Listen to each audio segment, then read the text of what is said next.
Sabi nila necessity raw dito sa Canada yung may kotse ka. Nandito ako sa Calgary and kung gusto mong pumunta sa Canmore or Kananaskis or Banff or Lake Louise, kailangan may sasakyan ka. Hindi madali mag-commute papunta sa mga lugar na yon. This video is for you kung nagbabalak ka ng bumili ng second-hand car dito sa Canada. Yo friends, this is EJ and I'm an international student dito sa Canada. That is my usual introduction. Pero ngayon, natapos na ako sa final semester ko sa SAIT and I am now applying for my PGWP. Actually, nag-apply ako nung Saturday and nakuha ko na yung PGWP work permit extension thing document nung Sunday. So, I am now officially graduating sa November. Unfortunately, ang tagal ng convocation and I am officially unemployed.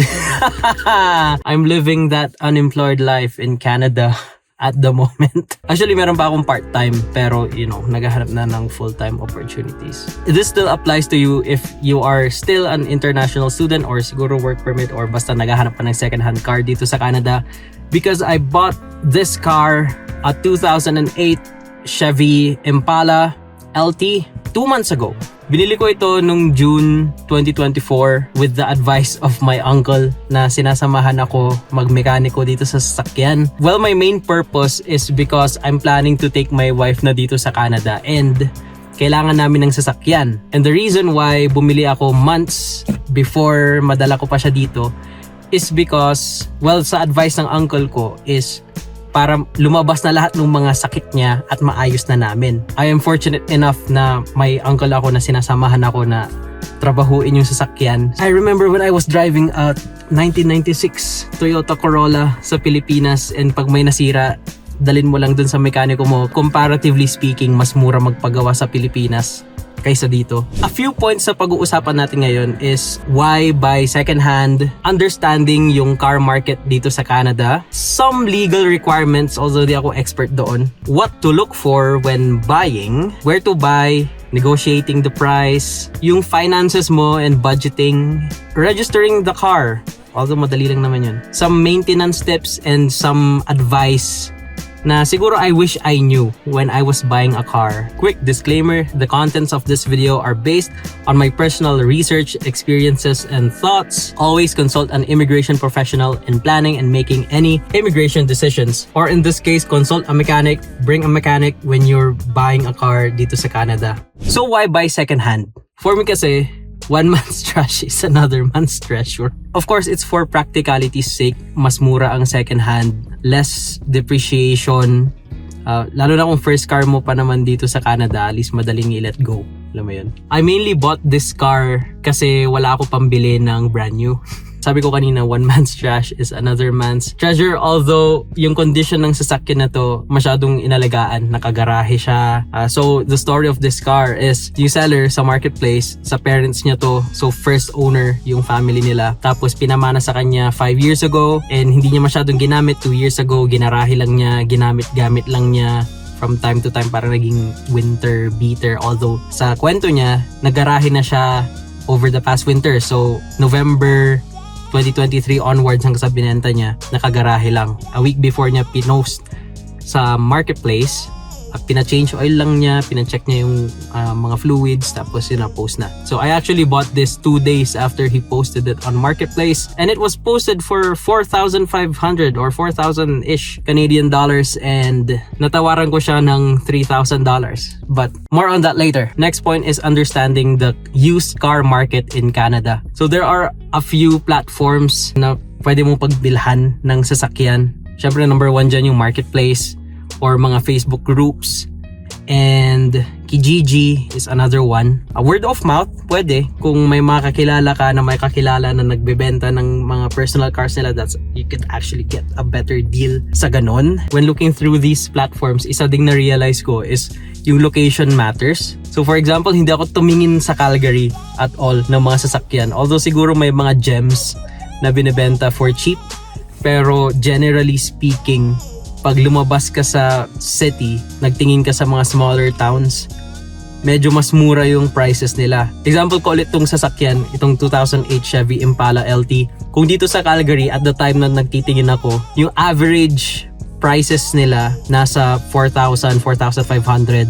Pero higher mileage compared to the one I saw sa Okotoks. So this was posted, actually 4,000 siya flat. Pero compared sa mga listing sa Calgary kasi, nasa 300,000 na yung mileage ng mga yon. Ito, nasa low 200,000s pa siya. Pero hindi laging basehan yung mileage sa condition ng sasakyan. I'll cover that later. Another thing is, mas mura ang domestic cars. Again, generally speaking. When I came to Canada, actually, minata ko na agad na mag-American car ako, domestic car. To the disappointment ng mga kamag-anak ko na mahilig sa Japanese cars. So all the cars that we have back home in the Philippines, puro Japanese cars. Dito rin, puro Japanese cars yung mga sasakyan nila ng uncle ko, ng pinsan ko. May isang Hyundai Veracruz pero import pa rin yun. Hindi siya domestic. But back to the point, mas mura kasi yung mga domestic cars dito. Tapos pag pumunta ka sa junkyard, mas madami yung mga domestic cars doon. So, di ka mauubusan ng pyesa. Although I think yung kinalakihan natin na thinking na mas reliable yung mga Japanese cars, siguro isa rin yun sa nagpapataas ng value ng mga Japanese cars dito or any import car dito because of the thinking na mas reliable sila in the long run. So, some legal requirements na kailangan mo pag kukuha ka ng sasakyan dito.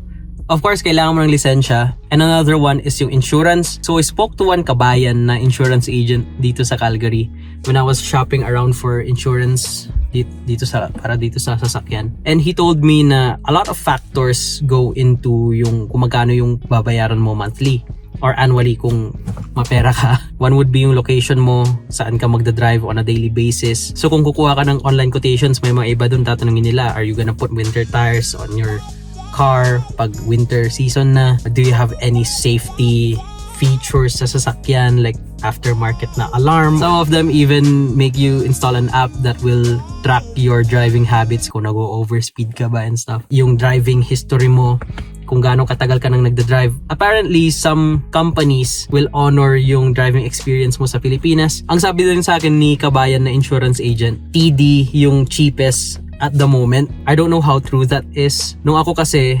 nakapag-apply ko ng group discount, which is yung sa SATE, pero hindi ko alam kung gaano kalaki or kung malaki yung discount nun. So ito na, yung important thing siguro is what to look for when buying a car. There are some important points when you're buying a car. Syempre, number one sa atin, alam na natin mileage, ilang kilometers na yung natakbo ng sasakyan. Pero siguro wag nating i-compare sa Pilipinas na mga 5,000 to 10,000 kilometers annually lang. Mas malawak ang Canada. So medyo mas mahaba yung dinadrive ng mga tao on a daily basis. There was a study na dito sa Alberta, on average, ang annual mileage is 15,000 kilometers. Pero I think that's on the conservative side. Last year, bumili yung pinsan ko ng sasakyan. It was that Veracruz, that 2008 Hyundai Veracruz. For the past year, August to August. Oo nga, no? Sakto, 1 year na yun. 20,000-ish.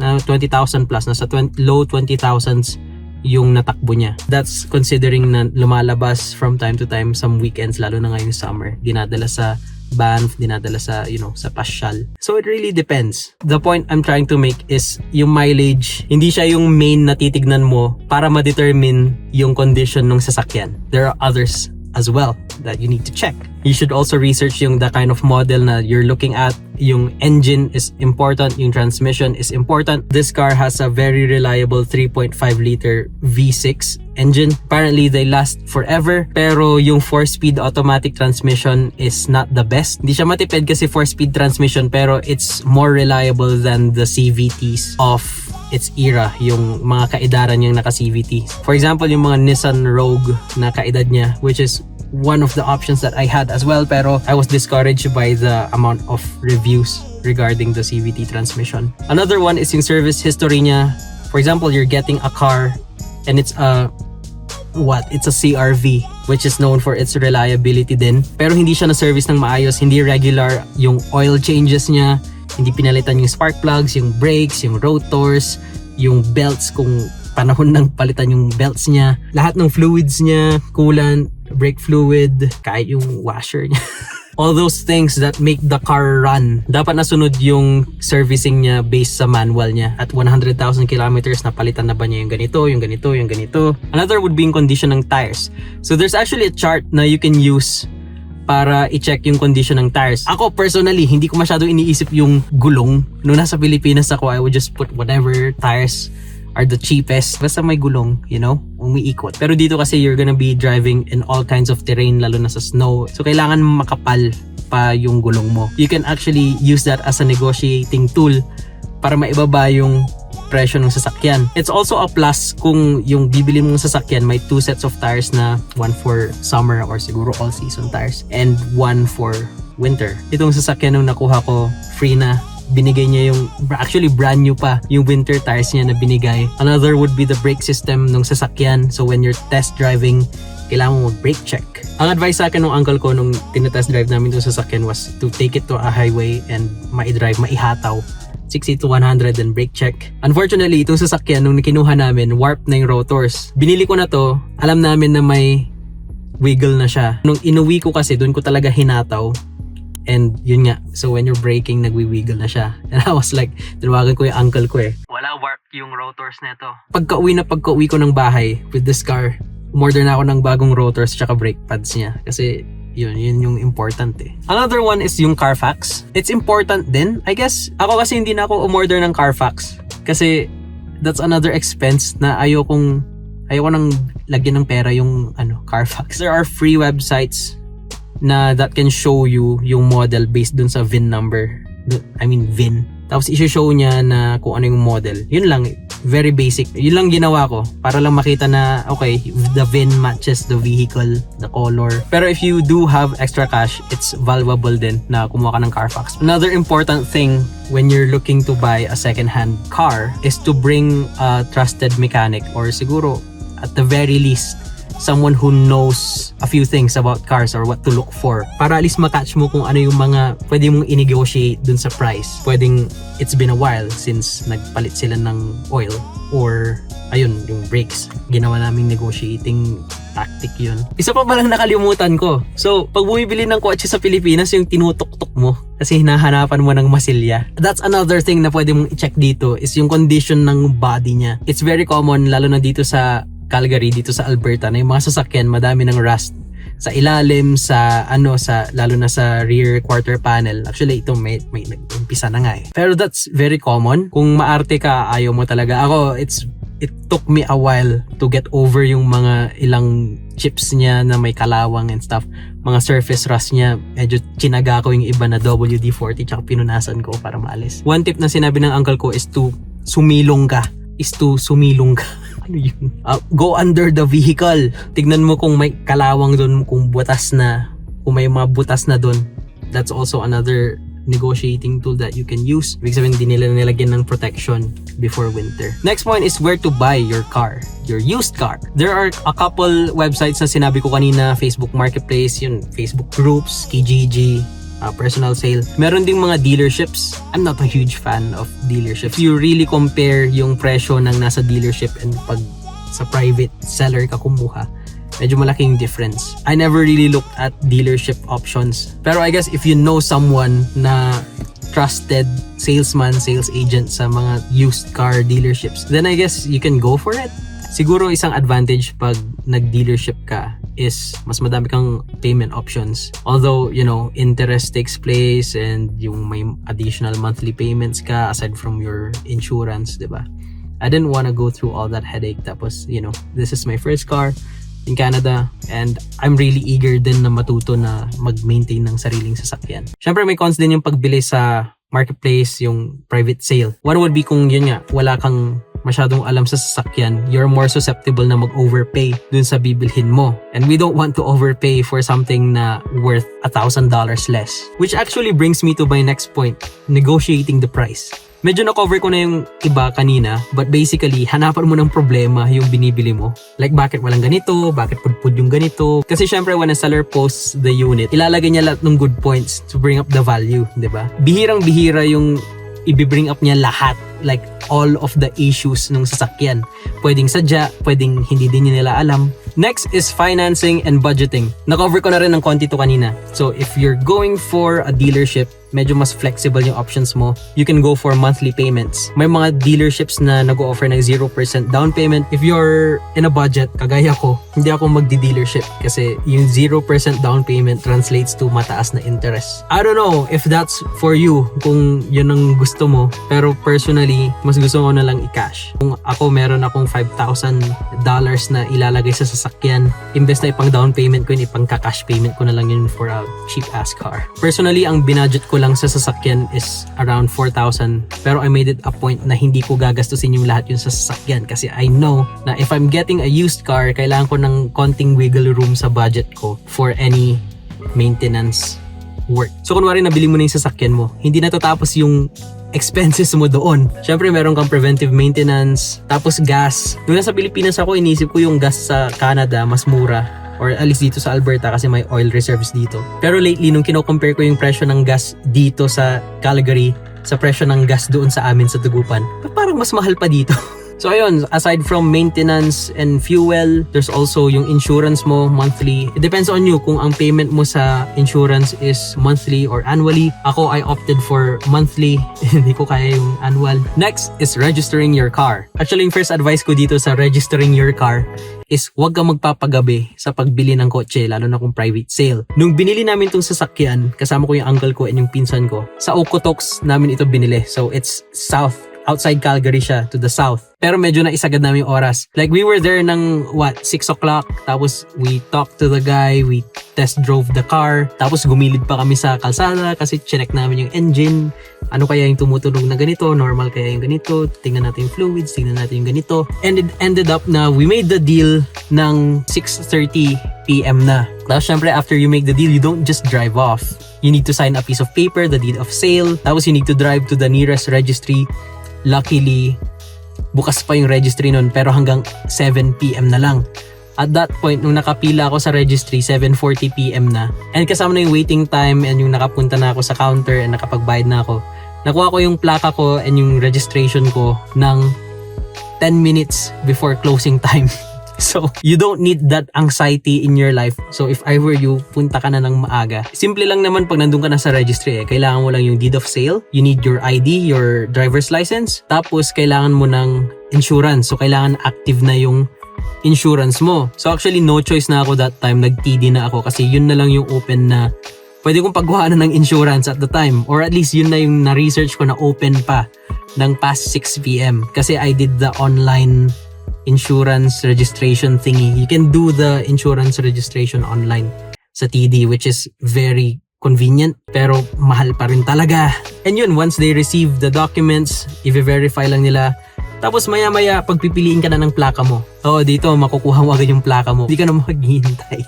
After I got my plate number, we drove back. So, iniwan ko muna tong sasakyan sa bahay ng seller kasi hindi pwedeng i-drive without plate number. Tapos, sinalpak na namin yung plaka and we went on our way. Pero ang ginagawa ng iba, kumukuha sila ng plaka ng isang registered na car. Tapos yun muna isasalpak nila. Then, they just drive off. But legally speaking, you can only do that kung naka-register yung plaka na yun sa'yo. So, if you're going to register that car under your name, yung bibili mo na sasakyan, and yung plaka na hihiramin mo hindi naman nakapangalan sa'yo, legally speaking, hindi pwede yun. But, alam mo yun, may mga gumagawa pa rin naman, so bahala ka. Next is maintaining your car. So, yung pinaka-basic na alam natin is yung change oil. Ang advice sa akin is to change all of the fluids na agad. So, nagpalit na rin kami ng brake fluids, blinid yung mga brakes. Yung coolant, I think that's something na gagawin namin later in September. Siguro kung may time. Naka-level pa naman and mukhang wala namang leak. So, parang okay pa siya. Washer fluid is also important dito. Apparently, merong mga special washer fluid na nilalagay for winter para mas madali niyang matunaw yung ice, snow thing. Actually, meron ako ditong notebook ng lahat ng pinalitan ko dito sa sasakyan. Basta nakalagay dito lahat ng mga binili ko. Hindi lahat importante kasi alam mo yun, yung iba mga accessories lang, mga panglinis, ganun. Ito na mga ginawa ko so far sa sasakyan for the past 2 months. Nag-replace ako ng LED bulbs sa headlights. Pinalitan ko na from halogen to LED. But yung low beam lang ang pinalitan. Hindi ko pa pinalitan yung high beam kasi mahal ang LED bulbs dito. Yung trunk light, pinalitan ko ng LED, plate number light, courtesy lights, yung dito sa footwell niya. merong may ilaw. Pininturahan namin yung front calipers, ginawa namin yellow. Pero alam mo yun, hindi importante yun. Tapos strip ko lang yun. We replaced the front rotors and front brake pads. Nag-brake flush and bleed na kami. We replaced the parking brake cable. Yung rear left na parking brake cable kasi nag-snap siya. Nag-snap siya nung nag-park ako sa SAIT. Another is we replaced the serpentine belt. Yun yung nag-squeak na minention namin dun sa seller kaya na ibaba pa yung presyo. Install kami ng spoiler, hindi rin yun important. Yun lang actually. Tapos nagpalit na rin kami ng spark plugs kasi binyahe ko na to ng Edmonton. Parang preventive maintenance lang din. Pinalitan na yung spark plugs. Money saving tips sa maintenance, always be on top of things. Consult your manual. So dapat may manual kayo ng sasakyan nyo. Kung hindi binigay nung seller yung manual sa inyo, you can always just look up sa internet yung actual na manual. Don't always rely sa forum sa Reddit or magtanong lang sa car community kasi at the end of the day, the manual is your friend. Not everyone can work on their cars. I understand that. Look for a trustworthy mechanic. On to some practical tips. These aren't tips, pero more like mga experience ko. One would be always check the weather. I hate it pag yung, alam mo yun, bagong car wash tapos biglang umulan. Pero mas malala pag nag-hail. So that's actually something na you should be wary of. We always check the weather before we go out. So kahit anong nagko-commute ako, I always check the weather. Kasi pag nag-hail, tapos katulad mo ako na naka-street parking lang, iiyak ka na pag Naka-TPL lang ako Naka third party liability insurance lang ako. Not the comprehensive one that covers hail damage kasi alam mo yun, I don't wanna pay sa insurance na mas mataas pa yung value kaysa sa sasakyan ko. Another would be wag kang magpapa-pressure. I guess sa mga iba na kumukuha ng brand new, siguro mas kaya nila financially speaking na kumuha ng brand new. I know some people na napipressure sila sa mga peers nila and they ended up getting either, hindi naman brand new, pero yung a newer car sa dealership, pero hirap sila magbayad ng monthly payments ngayon. Another would be, hindi ko na mention kanina, yung tires. So one of the reasons why I ended up with a sedan instead of an SUV or a crossover, although I could have expanded yung budget, is because mahal ang winter tires dito. So I actually planned for the next 2 years na idadrive ko tong sasakyan and I didn't want to increase my expenses, lalo na I bought this in preparation for the arrival of my wife. So pagdating niya dito, kailangan the least of our problems is the car. So kailangan as little expense as possible yung dito sa kotse. Parang yun lang. Alam mo yun, love your car and it will love you back. Thank you so much for watching this video. It's a bit unusual, hindi siya tungkol sa immigration or something. Although I know madaming nangyayari ngayon, madaming changes sa immigration, but I wanted to share this with you kasi alam ko madaming gustong bumili ng sasakyan dito sa Canada, lalo na yung mga nasanay na nagdadrive sa Pilipinas or yung mga sawa ng mag-commute or yung mga bagong dating na sadyang may pera lang na pambili ng second-hand kotse. Let me know in the comments below if you have any questions. I'll be hanging out there for the next few days kasi I'm unemployed. Kung may ibibigay kayong trabaho sa akin, bigyan nyo na ako. Please. And don't forget to like and share this video. Yun lang. Bye.